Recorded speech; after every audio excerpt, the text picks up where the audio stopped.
On the seaport, inevitably the reality is that however fast we try to move, it will always be too slow for those people who are on the ground, who are waiting impatiently for help. And that's something which is very frustrating, particularly for them, but of course it's very frustrating for us too. If you could snap our fingers and make these things arrive, we would do that, but that's not possible.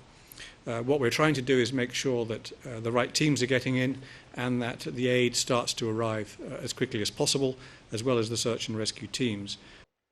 Well, I can't give you an exact. The government was very severely affected by this. Their own internal communications, their own internal work offices have disappeared in most cases. They're struggling to recover from that. Obviously, we have been in touch with the President, with the Prime Minister.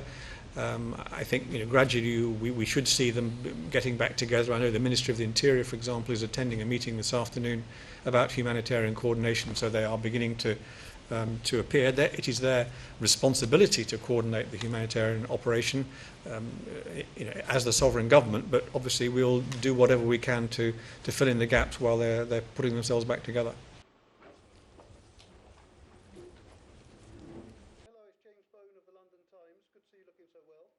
2 days after the disaster, our main priorities remain search and rescue teams, as many people are still trapped.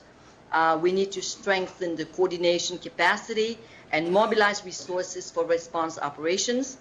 The distribution of food and water has started as of today to the most affected populations. We are looking at the immediate shelters as people are sleeping in the streets right now for fear of aftershocks, which have been coming until yesterday.